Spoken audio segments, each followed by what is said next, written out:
Assalamualaikum semuanya. Gimana nih kabarnya hari ini? Mudah-mudahan kita semua selalu ada dalam lindungannya.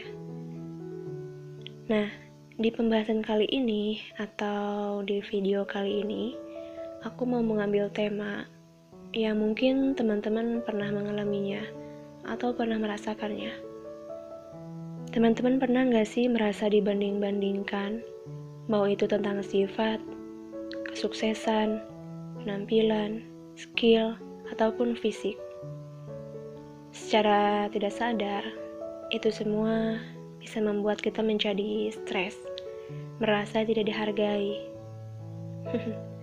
Apalagi orang yang membandingkan kita adalah orang-orang terdekat, seperti sahabat, pasangan, dan keluarga. Kalau kita hanya melihat sisi negatifnya, kita akan lebih cepat depresi. Makanya kenapa yang mau aku bahas sekarang adalah sisi positifnya, biar kita tetap semangat. Pertanyaannya, memangnya ada ya sisi positif ketika kita dibandingkan? Ya jelas ada. Karena setiap kejadian selalu memberikan kita hikmah. Nah, ini nih yang aku maksud sisi positifnya, yaitu kita harus pandai-pandai mengambil hikmah agar kita tidak selalu merasakan sakit. Hikmah yang pertama, kita jadi tahu nih kekurangan kita di mana. Karena tidak setiap orang yang membanding-bandingkan kita mempunyai maksud yang buruk. Misalnya nih ya, mereka itu ingin memberitahu bahwa ada yang harus diperbaiki dari diri kita sendiri. Kita ambil contoh lah, kamu punya sahabat nih, terus dia ngomong nih ke kamu, nilai IPK kamu kok kecil sih? Jarang belajar ya? Gak kayak dia. Belajarnya rajin banget, makanya nilainya bagus-bagus semua. Yang harus kita lakukan adalah kita ambil hikmahnya. Kita jadi tahu kalau kita harus memperbaiki dalam memanage waktu dalam belajar agar kita mendapatkan nilai yang bagus. Daripada fokus pada sakit hatinya, kenapa nggak coba kita lihat sisi baiknya, ya kan? Kan kita jadi tahu kekurangan kita di mana, dan kita bisa melakukan perbaikan yang bermanfaat untuk diri kita sendiri. Hikmah yang kedua yaitu kita jadi tahu nih teladan yang bisa kita tiru. Yaps, betul sekali. Sisi lain, orang membandingkan kita, yaitu untuk mendorong agar kita mencontoh orang yang menurutnya lebih baik dari kita. Kita ambil kebenaran di balik itu. Siapa tahu nih, kita memang butuh mencontoh orang lain agar kita bisa menjadi lebih baik.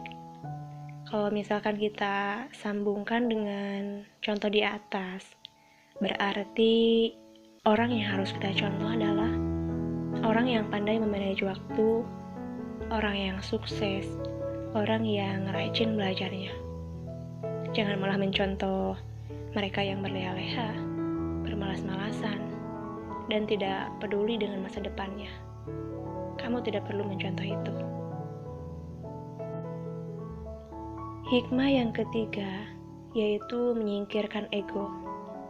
Karena seringkali kita merasa sakit hati, merasa diinjak-injak, merasa kesal ketika dibanding-bandingkan.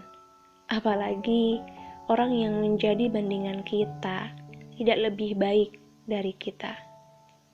Jika kita merasa demikian, maka itulah cerminan dari ego kita.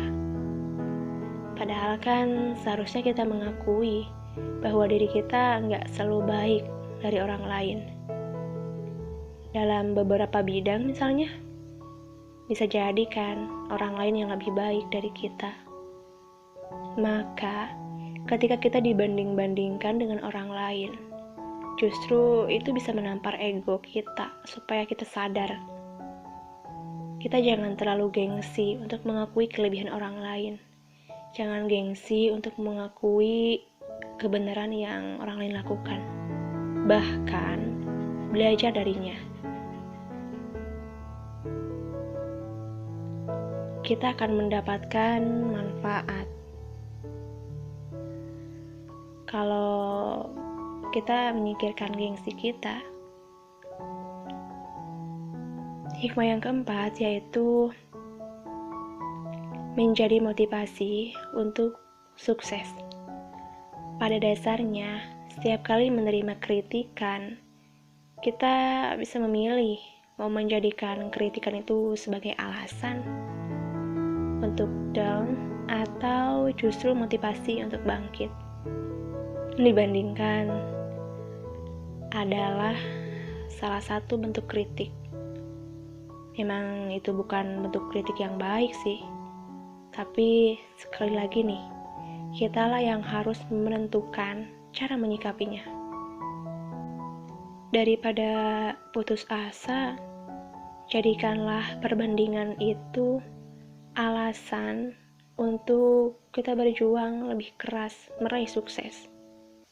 Buktikan bahwa kita bisa berkembang jadi lebih baik, bukan sekedar untuk membungkam mulut orang yang suka membanding-bandingkan, tapi lakukan demi masa depan kita sendiri.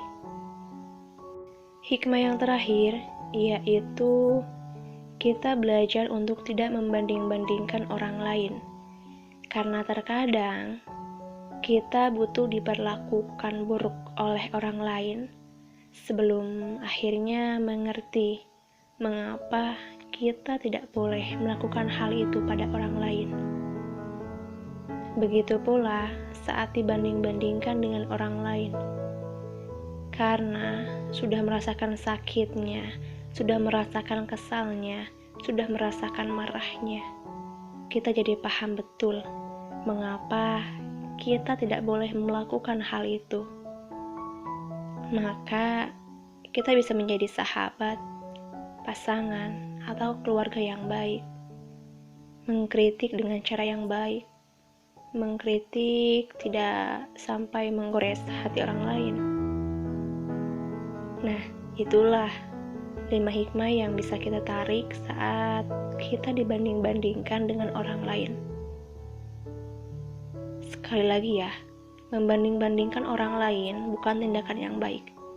Tapi saat kita mengalaminya, kita bisa memandang dengan positif supaya bisa tetap kuat, bahkan termotivasi untuk sukses.